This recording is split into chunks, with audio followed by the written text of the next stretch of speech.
Good afternoon, everyone. My name's Emily, and I'm an account executive here at New Horizons. I just wanted to thank everyone for joining us this afternoon. We have Sue Spry here, who is our WEDnet representative from Luzerne County Community College, and she will be handling the session today.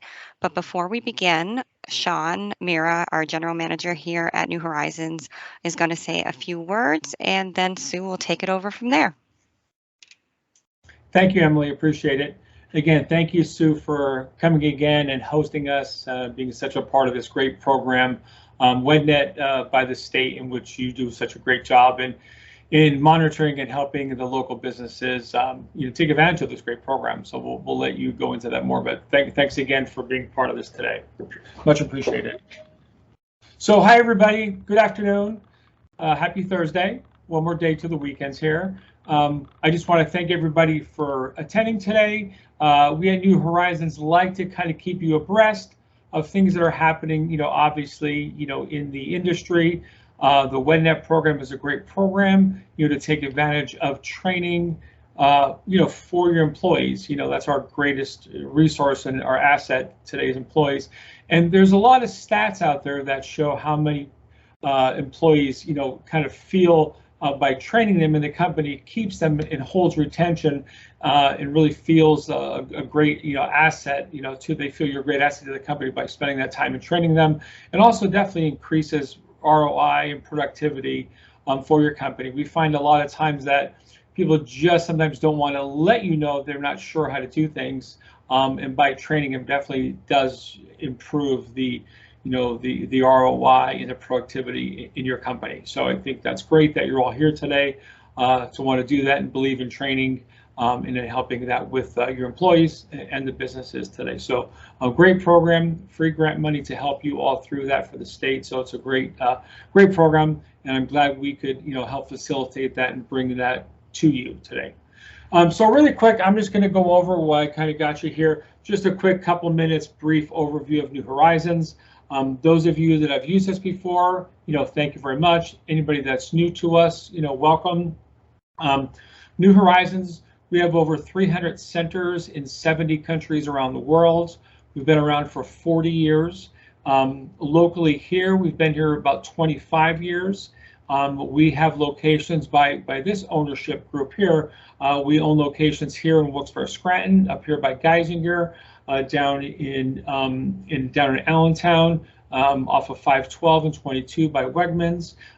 We have a location in Reading, and also we have also covering the Harrisburg market also too. So those are kind of the centers that we cover. So I'm going to share my screen really quick here with you, just to go through a couple quick slides. Okay, so everybody see my screen? Yes, Emily, you guys see my screen? Yes. Yep. Yeah. Looks good. Okay, great, thank you. Okay, so let's get rolling.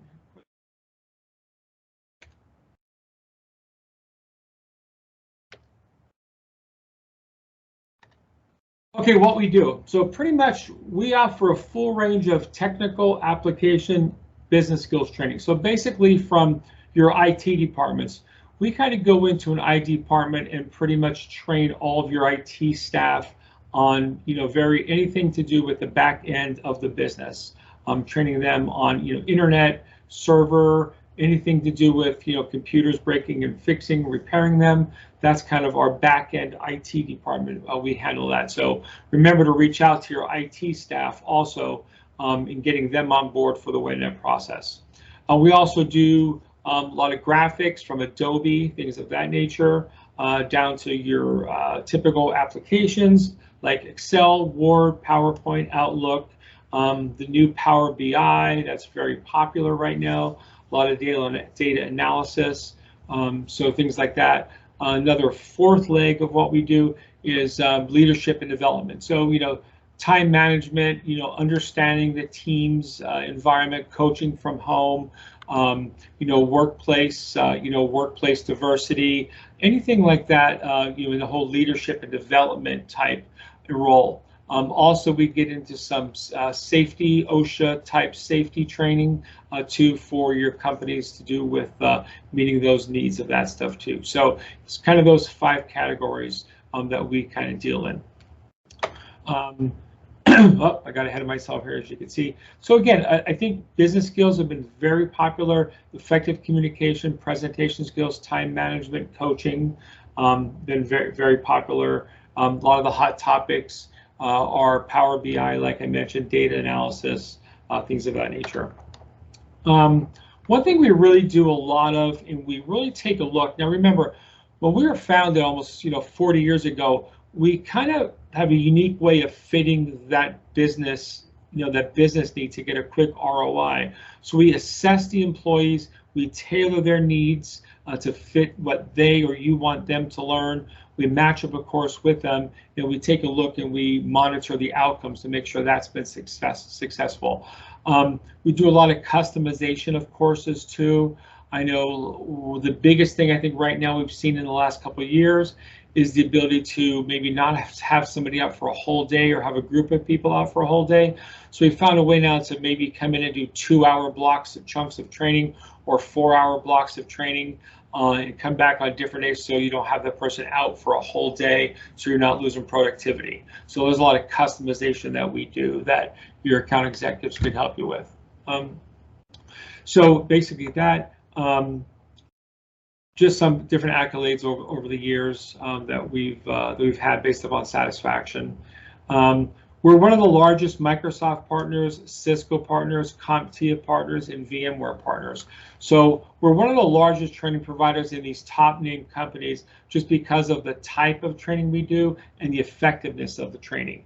So just something I just want you to keep in mind with that. Again, just some of the awards we've won over the past, several years here that we've been around and been in business, all pretty much geared to high quality satisfaction and training, and also, getting that knowledge across and having a lot of follow-ups too. There's a lot of courses. When you take a course with us, we allow you to retake the course again for 6 months after the course.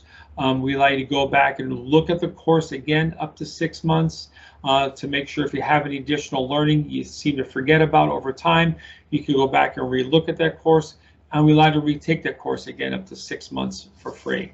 Also hands-on lab practices that we have also for 6 months after the course. So not only is that the initial training, we kind of promote a lot to lifelong learning. So not by just that one course that you're getting, you're actually getting be able to retake that course again if there's anything that you forgot or you want to practice over time. Again, different metrics about job satisfaction, business results, and learning effectiveness. We're one of the top leaders in this. If you see on the last slide, we've always been in the top training company, always won an award to be in the top 10 of those, usually hovering around the first or #1 slot a lot of times. For desktop applications, again, Word, Excel, PowerPoint, your Adobe's, your Visios, Excel is always very popular. Again, business development, we have a leadership and professional development, a human resource manager where we do, there's some SHRM training we do, business analysis of training, a lot of project management. So if you're looking to do different types of project management training, we have a good, at least, 20 to 30 different avenues you can go down with project management too. So a lot of different ways, I think, in the leadership and development to grow your people. One of the latest trends we're seeing a lot of right now is, I'm sure a lot of you have, say, employees that you've moved up in the ranks because they've been with the company, they've been great, solid employees, but now we're moving them up into management ranks, but they've never had a lot of management skills. So we have a couple good packages we've put together that are taking that employee into that next manager level role, and we have a package of courses that we have that trains them up so they can now, something that's not fair, we throw them into that category, throw them into that spot, but really never give them that management training to help them lead effectively a group of people. So that's been a big trend that we're seeing a lot of lately. So that's a pretty big hot spot right now. Again, different business skills we've talked about, different project management, ITIL, if anybody are familiar with some of these certifications. Certifications are a big key thing to what we do, only because we feel a certification proves that knowledge that you understand what you're doing to go back and use it on the job. One thing that makes us unique is we kind of have, we could fit any budget. No matter what budget you have, we can make it work because we have several different ways to deliver classes. And Sue and I were talking a little bit about that earlier, where we have your traditional classroom training, just like we were both back in high school, instructor in the front of the classroom in a one-on-one environment. Now, I think with COVID bringing that in a few years ago, a lot of online courses, our system is very effective. We have a really great, robust online live platform that basically you come into a classroom virtually, and like we are today with that instructor, they're live actually going over things with you. So it's like taking that one-on-one with an instructor, just putting it online so you don't have to come to the classroom. Our mentor learning is a great hybrid of both learning on your own at your own pace with an instructor there to help. So you have somebody that needs a little bit of hand holding and doesn't want to be in a class environment that maybe gets lost through class. Mentor learning is a great asset for them because the instructor is there to help them, but they almost could control it with a stop and start video type based also. So that's another really popular task, another popular way that we deliver classes. The other way, on demand, is a pure online learning, okay? Learn at your own pace, 24 hours a day, 7 days a week, kind of learn at your own pace with no instructor. That's our on-demand product. And then again, we do have labs to help you reinforce the training so you actually could practice what you're learning so you can be more effective back in work. And I think the most popular delivery we see a lot of is actually where we come to you. We have an instructor that will come out to your location and do training for you at your location in one of your rooms, one of your environments, one of your classrooms, or your group could come here and we could teach several of your employees at one time. So that's another good option that we definitely see a lot of. Questions? Any questions? Anybody have any questions I can answer? I just wanted to make it fairly brief, even though I like to talk. Any questions? Did I bore everybody? Did I put everybody to sleep? Yes, I put everybody to sleep. Emily, is everybody out there still? I'm here. Okay, good. All right, so if that's all, I will turn it over to Sue. If anybody had noticed, we have gone through a little bit of a logo change the last, I think until this last year. So if you see this logo or other logo, we still kind of use them a little bit interchangeably. So I just wanted you to recognize still us, just a little bit of a logo rebranding. So again, thanks everybody for coming. Sue, you're ready. I can turn it over to you and they can learn more about the program. Okay. Great, Sean. Thanks very much. Good afternoon, everyone. My name is Susan Spry, and I'm going to be sharing a screen as well with you here. Let me just get that set up.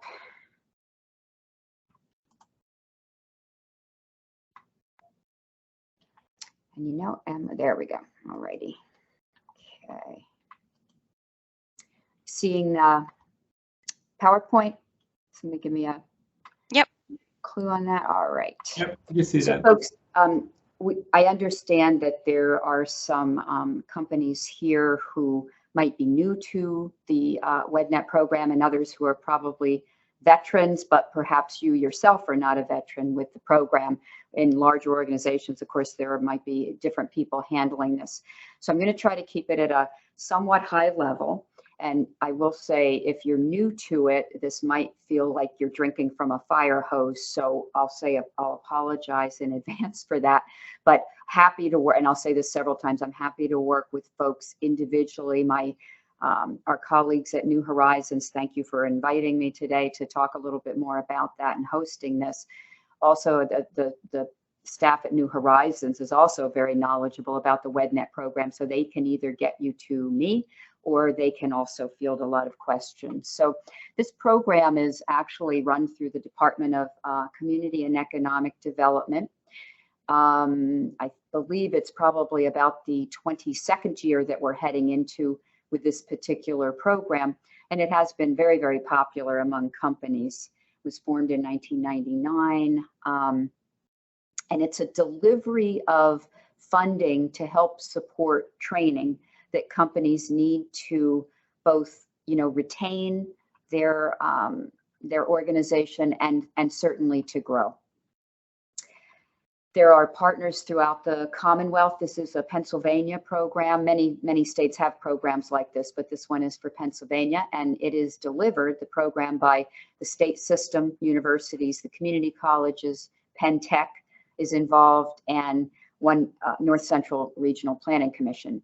Luzerne is number 15 on here, so you see we cover quite a wide area and a number of businesses in our region. So one of the things I like folks to know is the way this program works is each WEDnet partner, and again, Luzerne County Community College is a partner, but there are, as you could see, many other partners throughout the state.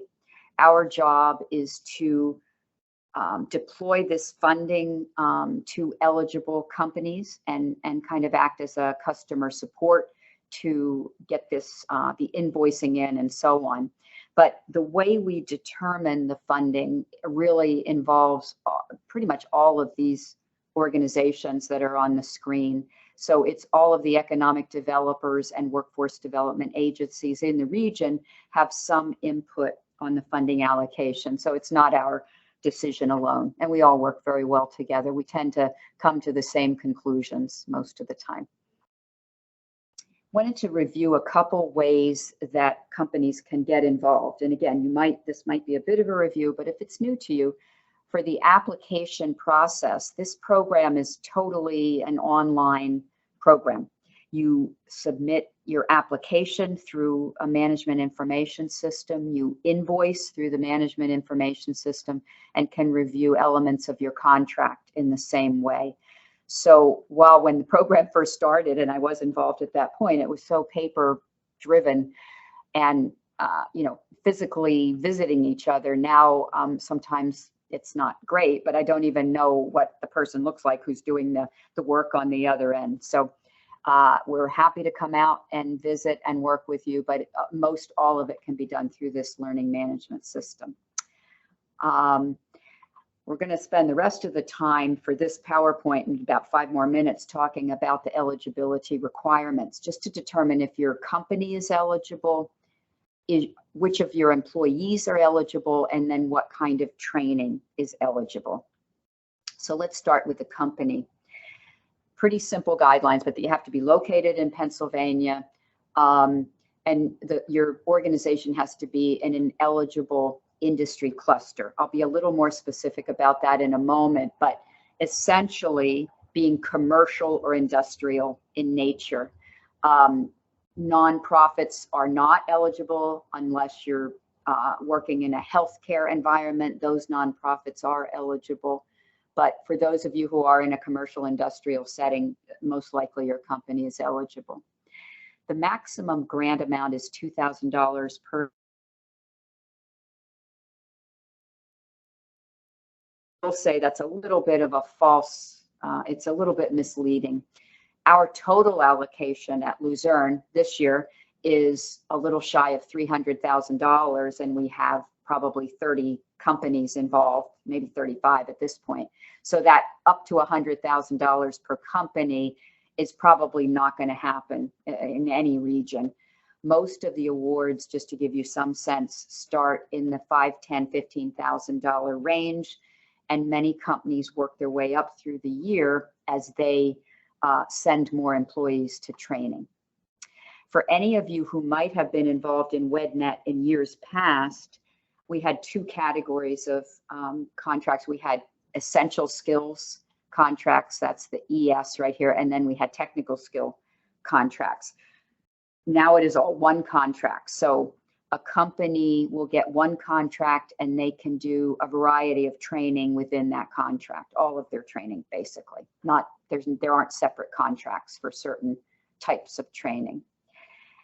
This last bullet point is one that for new people, for new organizations, it doesn't really even make sense probably, but for those of you who have been back in, companies can receive funding for 2 years in a row. The fiscal year runs July 1 to June 30, by the way, or 3 years out of a 5-year period.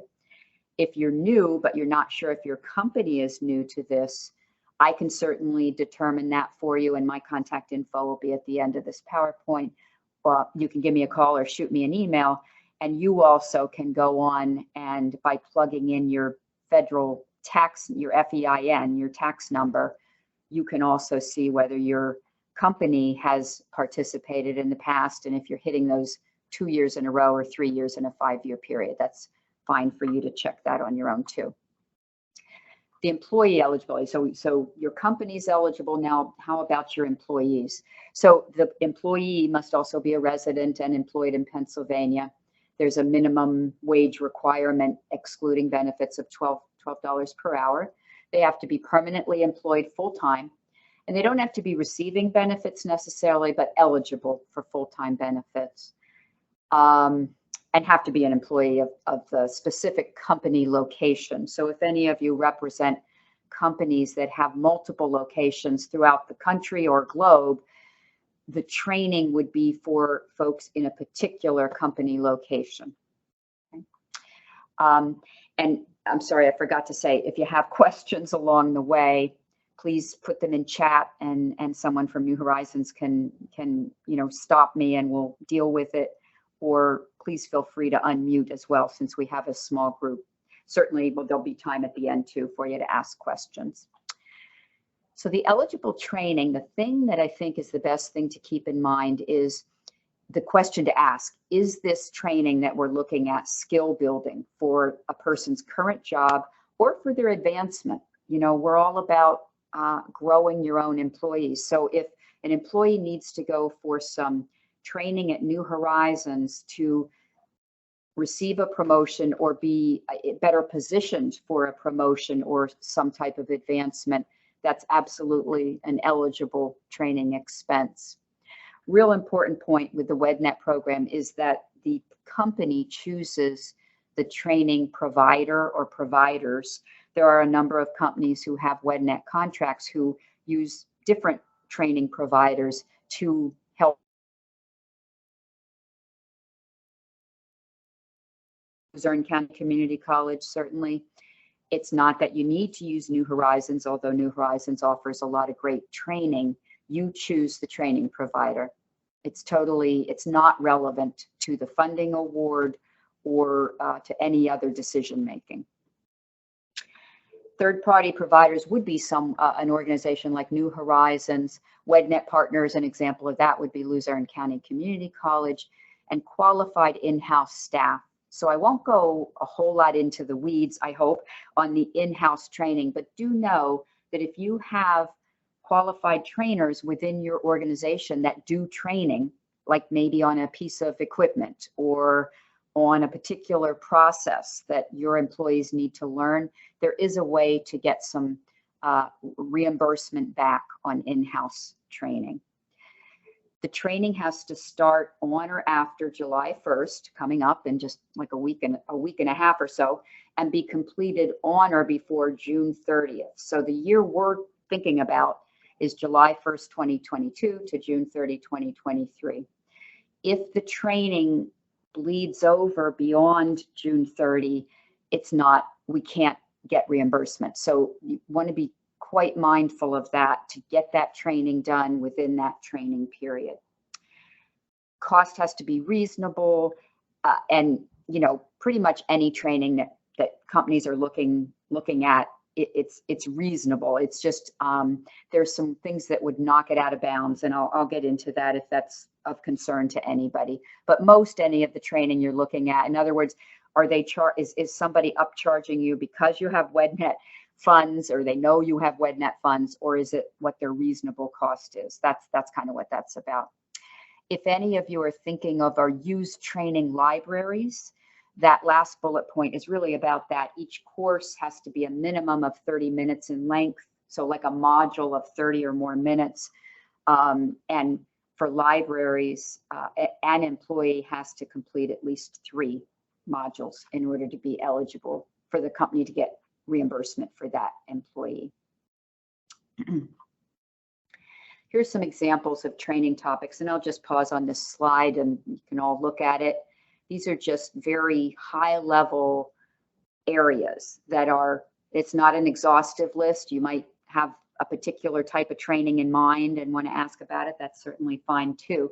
We're going to drill in a little bit more on this and give out, there's a slide that shows you a greater number, like a subdivision of these broader topics. But you can see no matter what your organization, like a lot of training can fall within these categories. And this is just, you know, many thousands of companies assisted and, you know, over 1 million. And these will be updated after we get the end of the year results in July and August. So it's a very popular program among companies. Here are a couple program facts to think about.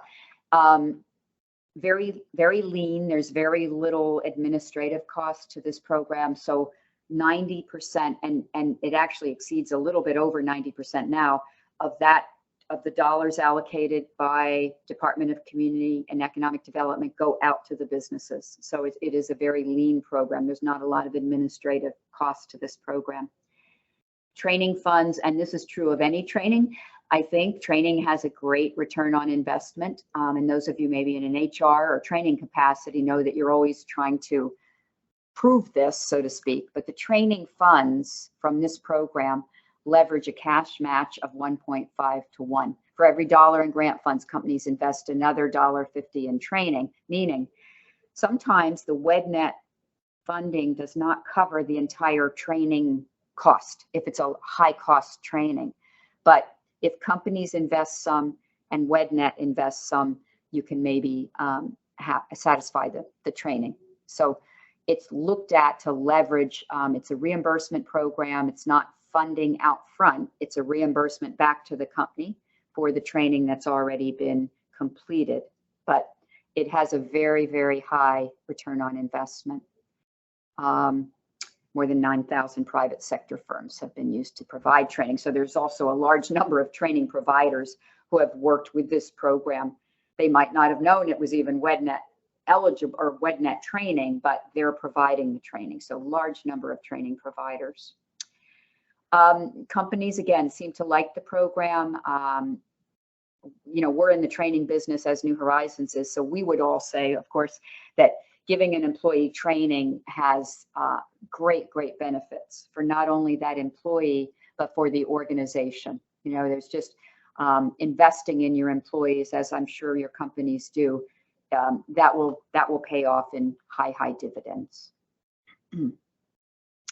So it's just a glimpse of the site. It's a pretty easy site. I will be happy to forward this PowerPoint, by the way, to New Horizons, and they can get it out to you. So you know, you can look at or refer back to this if you care to. But the website, I'll show you in a moment how to apply for funding, whether you're a new company to this or whether you're veterans and coming back having been in the program. But this is just a quick look at the site. Here's my contact information. The general WEDnet, again, we'll get this out to you, but you can certainly call me by phone or shoot me a quick email. And probably what's in green here is what you're waiting on is how do I do this? So if your company is new or you think they might be new, I mean, there's no wrong door here. If your company isn't new, but you go to this initial site, which is the inquiry site, and your company is already in the system, it'll just redirect you to start your application process. If you're returning to WEDnet, you just go to ISAC is the acronym of the name of the management information system we work through. You would have to know your username. And again, if you don't know a username, you can always reset a password. So that's not the problem. But if you don't know your username, just go through that process of the new to WEDnet, you know, go through that inquiry process. What that does is it forces an email out to your WEDnet partner. Let's say it's us at Luzerne, and we convert that into an application packet for you. The application itself only has a few elements to it, unlike many government programs and applications. You sign a memorandum of agreement, which just kind of goes over the roles and responsibilities. Your inquiry form asks you for, the tax number and address and some information about your company. That information populates into the application. So the application is pretty well done once you put your inquiry in. And then there's a training plan, and that is where you would want to spend most of your time, is coming up with a training plan for the entire year. Some companies will say, well, gosh, I know kind of what we want to do in the early fall, summer and early fall timeframe, but I really don't know what we want to do in early 2023 in the spring. And that's totally understandable. The more you have planned, the better we can assess your funding level. But if you only know what you're going to be doing in the fall, we could start there and then you could add to it, as you go through the year. So the training plan is a live document. It doesn't mean we can always find another $50,000 for funding, but we certainly can find additional funding. Every year that we've participated, we have been able to find additional funding for companies who have a legitimate training need. So I will say that my best advice is, if you think this is something your company would want to do, there's little risk in just putting in an inquiry and applying and getting even a modest award to start, kind of get used to the program. We typically can increase the amount as we go through the funding year. So I'm going to stop sharing and just pause for just a moment and see if there are any questions that anybody might have right now. Anything in the chat that we should be talking about? Let's see here. Not seeing anything in particular. Anybody want to unmute and ask a question?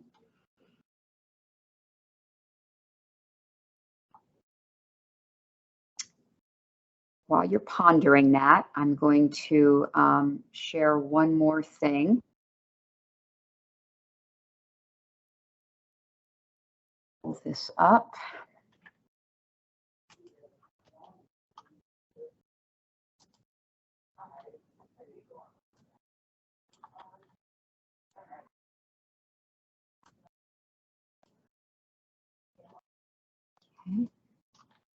Okay.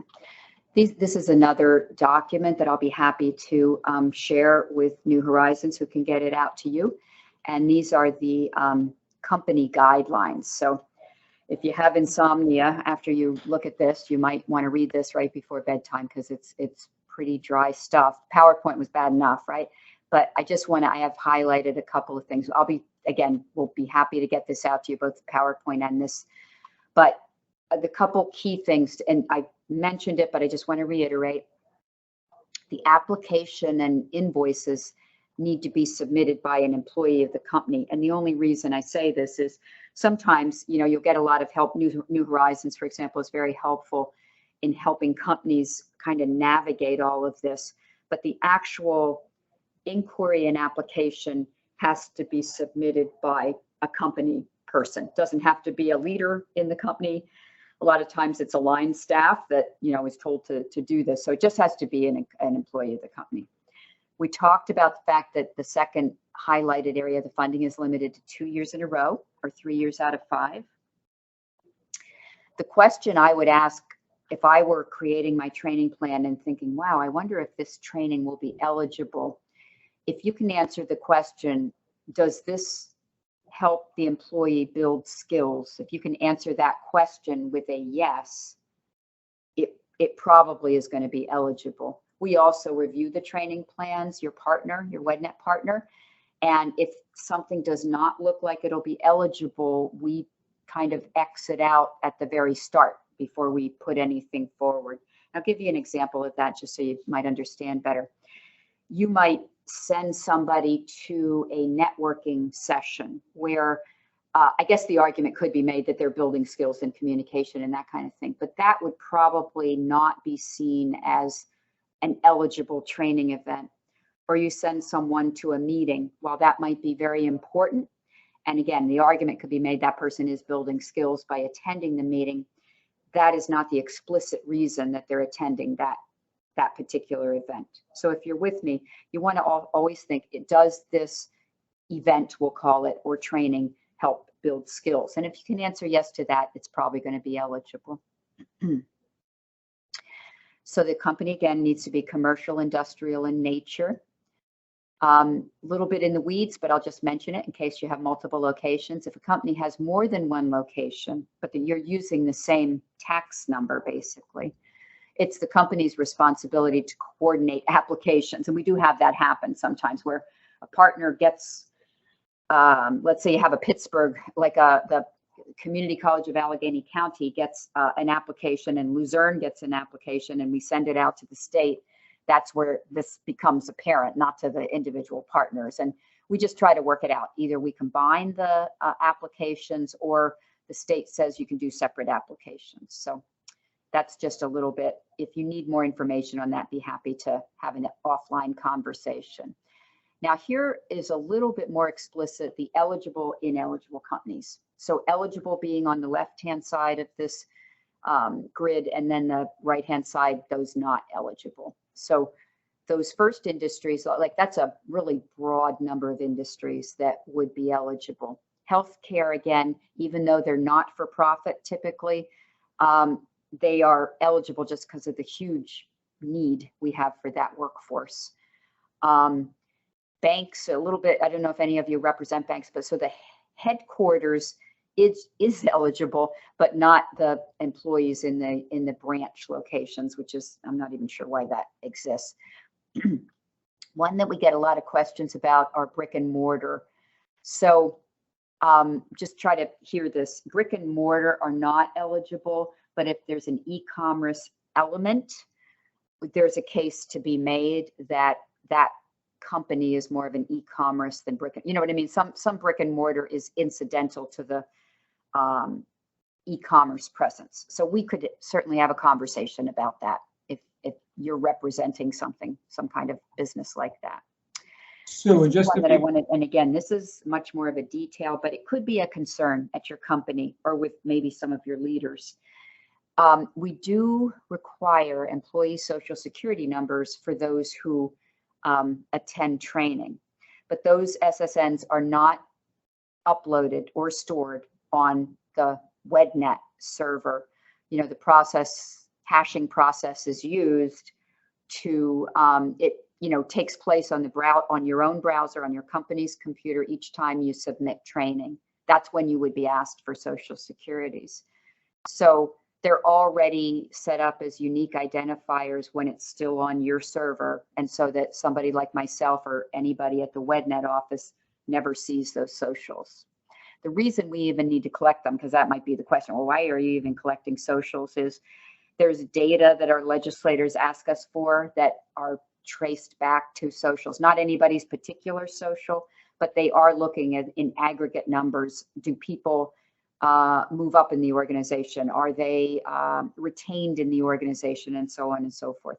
So just to reassure, I'm never seeing a social security number. It's only on your end.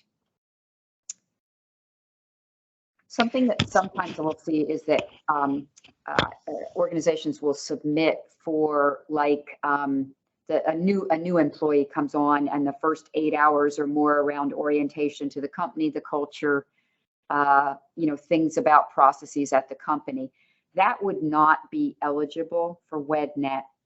However, if an employee needs to learn how to run a certain program, they need to get better at Excel, they go to New Horizons, they need some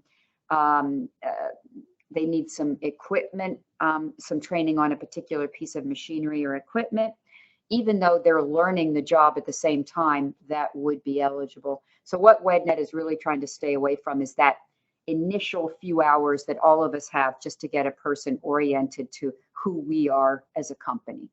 Okay, and I can help people if there's any kind of confusion once the contract is open on that. Sue, can I ask a question really quick? Yep. So we have a question in the chat, and I believe I know the answer, but I just want you to confirm it here. Okay, thanks. Yep.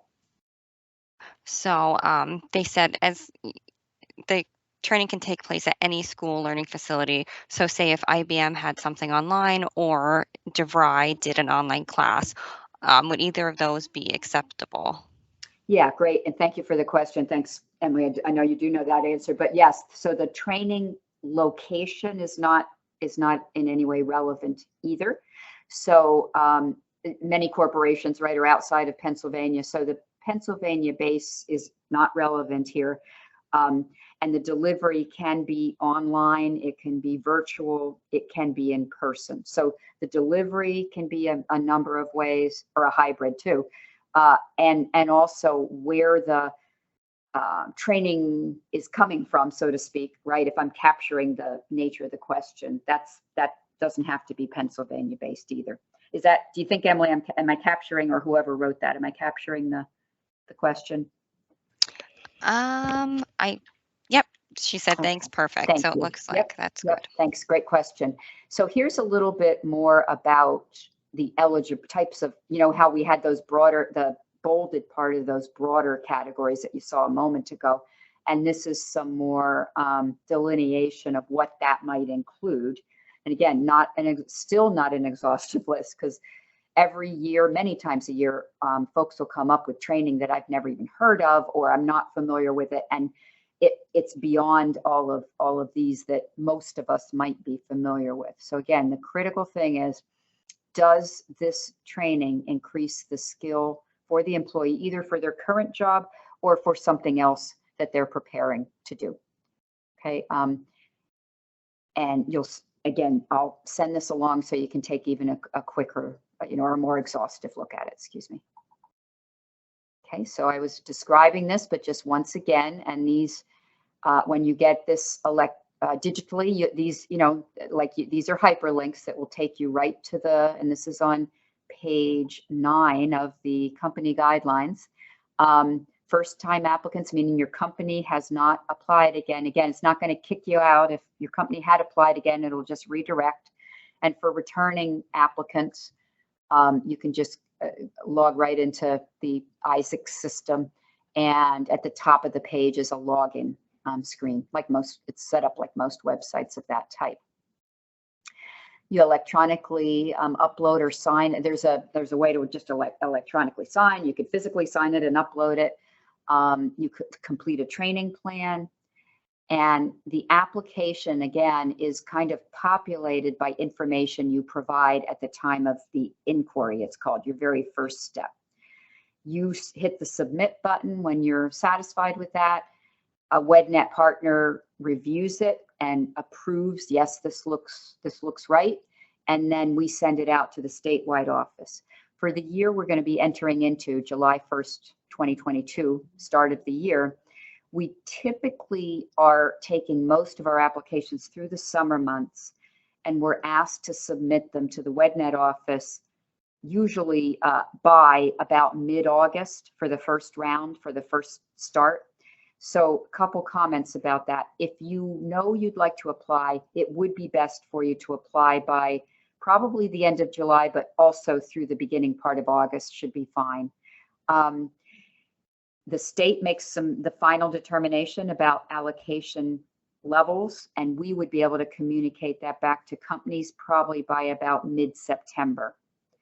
If you do training between July 1st and whenever you find out about your WEDnet allocation, that's certainly eligible. It's just that, you just can't invoice until you actually have completed the training and or you have your contract approved. So it's definitely eligible. Don't lose it if you are doing training, but you don't know if what your allocation is going to be yet. So you can backtrack on that. If let's say you missed that, like your company officials aren't getting you the information you need or whatever, you certainly can apply at any point along during the year. We, the WEDnet partners, are encouraged to street the money, is our term, get as much of our allocation out by the middle of September as we are able, right? So I will say, we at Luzerne tend to have a little bit left over that we do not allocate. We just kind of hold it, knowing that there are other companies that will want to open contracts. Literally, if a company came to me today on June 23rd and they want a contract for the year that we're in, that ends next week, we could open a contract, but all of the training would have had to have occurred by June 30th, 2022. So they'd have a lot of backtracking to do. And I know most everybody here is looking at the year we're heading into. Okay. A little bit in the weeds, so I'm not even going to go over that comment. That's more after your contracts are open. And I'm going to give you one more example of what is reasonable and customary. So it's not unusual to buy a class. So let's say, and I'll use Luzerne so if I'm being absurd, it's us I'm being absurd about. Let's say you say to us at Luzerne, we'd like to do a training for a whole class, or like a whole group of our employees. And we say, okay, that class is going to cost $10,000. Now, if your company is, and it's an 8-hour training, if your company is sending 20 people to that, that's a reasonable cost, right? It comes out to be 500, I think, if my math's right, for each person. If your company sends 2 people and we're charging $10,000 for that training, that's going to be an unreasonable cost. You with me? So sometimes if you're buying those classes, which is a totally legitimate thing to do, by the way, you just want to make sure your employees are attending so that the individual employee cost would be reasonable. That's usually where we see a little bit of a concern is in that scenario. Mostly when you're buying like open enrollment type programs, it's a reasonable cost. Okay, so library training, and just to end again, I mentioned it's a lot of companies do that. In my experience, a lot of companies buy libraries, which is great. It's an unlimited access, to a number of training topics at a fixed price. You usually buy it like a subscription almost. And just know that for WEDnet reimbursement, a trainee has to complete at least 3 courses within the library. They have to be 30 minutes or more in length. Sometimes that's hard to know with an online library if it's 30 minutes, but use your judgment on that, right? If it's a real quick, you can see how long people are usually doing a course. If they're doing a course for 5 minutes, probably not submit that one for, reimbursement. Have them have some substance to the training. Hey, Sue, we actually have another question then. Great. As far as the example you gave, they wanted to know, so say it was $10,000 for 2 people to go to training, that breaks down to say 5,000 each. They were wondering, would 2,000 be covered and the balance denied? So I know you can answer that. Got it. That's a great question too. And that is a possibility. I think that would involve an individual exception from the state WEDnet office, and we're happy to try to facilitate that. I've seen those because I have had that happen in those kinds of situations, and I have to admit there were some parameters we needed to collect. What kind of training obviously was it? Like what were the positions of those 2? Like just the circumstances around it, and we can pass that off. The state makes that decision usually, but it's a great question, and I would, if that happens, definitely try to submit it, and we would try to work with the company on that. Yeah. So it's a little bit of it depends on that, but thanks for the question. It's a good one. And so I think I've seen in the past sometimes where, because that was almost an unreasonable charge, sometimes I think they look down on that, right? The state, because 5,000 for training is that unreasonable? Yeah, I think you're right, Sean. It's kind of like just, I guess you have to reverse the role. Picture it. This is tax supported dollars, right? That right. Companies certainly deserve. And I think there is some of that kind of judgment that goes into thinking about it as well. It would probably have to be a pretty good, compelling reason why that happened. And there were 2 years ago, there definitely were, like 2.5 years ago, like when we were going through that spring COVID thing, there were definitely, and well into that next year, circumstances that everything went haywire. So yeah, there are certainly circumstances there. But the other good point is it might be a reasonable training and it's just expensive. It exceeds that $2,000. Let's say you want to send someone to a training that costs a single individual and it costs $3,000, let's say, right? Absolutely, you know, there's a lot of training where it's a week or 2-week training or something like that. That's not unreasonable. It's just that there would be a limit, and that scenario would say, yes, the company could get at least the part that's WEDnet eligible back. And Sean, I think that was probably your comment. You can get to a portion of it as long as it's reasonable. Great questions, thank you. So I think this is one of the last points, and then I'll be quiet because I've been talking a long time. So those of you who are doing in-house or think that some part of your training plan, doesn't have to be all of it, but some part is you have qualified trainers on staff. Qualified, I'm using that term kind of loosely. I'm making air quotes with my fingers right now. Qualified, there's no external standard we're looking for. We're asking the company to use their judgment on this. Lead supervisors, lead workers often take on that role. And they might be, it doesn't have anything to do with their interpersonal skills or anything. If they can communicate the information, then they're a qualified trainer. So don't misunderstand. There's no external standard we're looking for there. We just want the person to, we just want the result, the training, you know, to be worthwhile. So group training would be limited. It might take longer in the group. Maybe it's 60 hours, but 40 hours would be what WEDnet reimbursable. Single employee training, if you're doing one-on-one training, limited to a maximum of 8 hours. And this is for in-house. This isn't for anything you go through a training provider. And I don't know if any of you represent companies with more than 500 employees, but those larger size companies are not eligible for in-house training. So the company size is a little bit to do with it. Most of the companies we work with are small and mid-size in this program. But if you do represent a larger size company, any of the other trainings are eligible, but not anything that your own staff might be doing as far as training. And I think that might have been, the rest is our propaganda. So I'm going to stop sharing there and just see if there's anything else that I can help anybody with, or other things that might have questions you might have.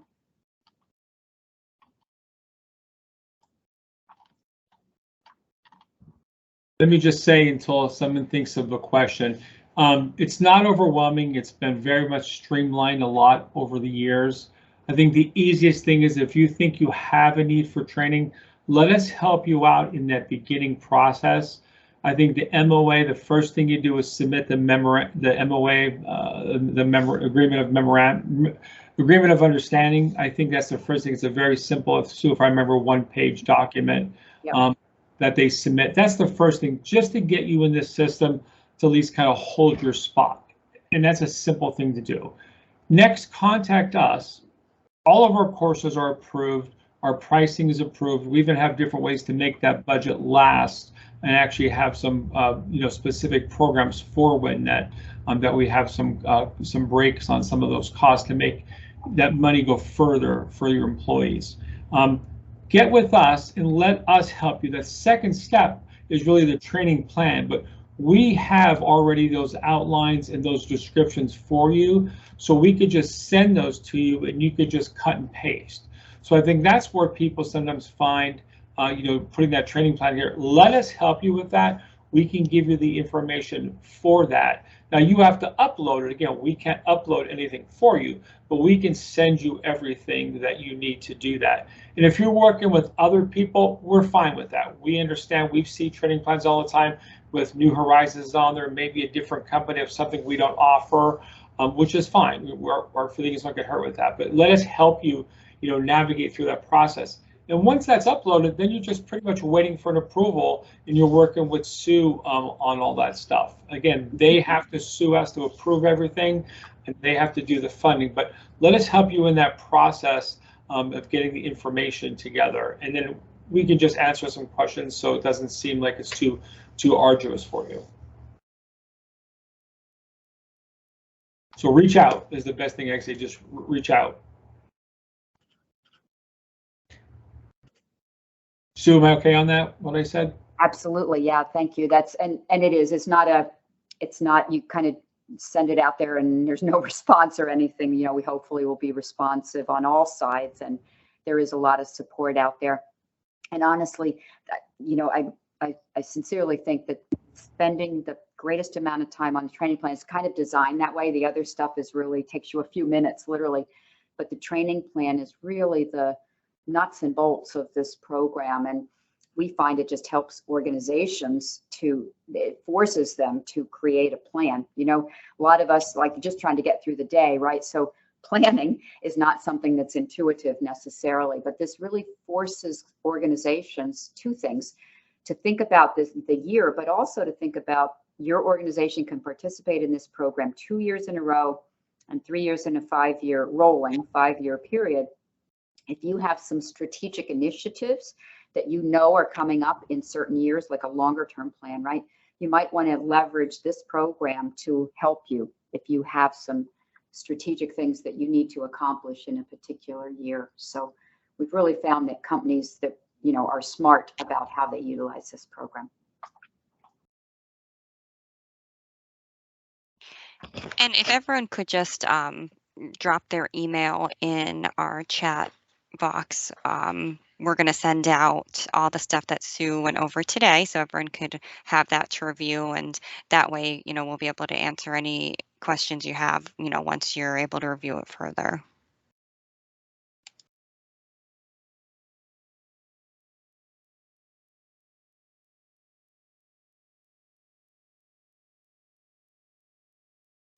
So I guess any final questions before we close up today?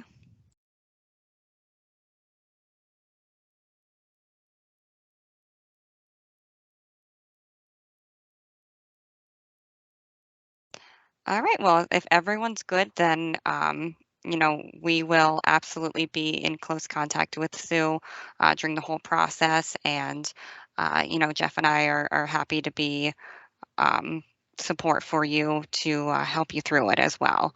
So everyone have a good rest of your Thursday, and enjoy your weekend coming up. Thanks, everyone. Bye-bye. Thanks, everyone. Thanks for your time, Sue. Sure. Thank you. Thanks again, everyone. Bye-bye. Have a great day.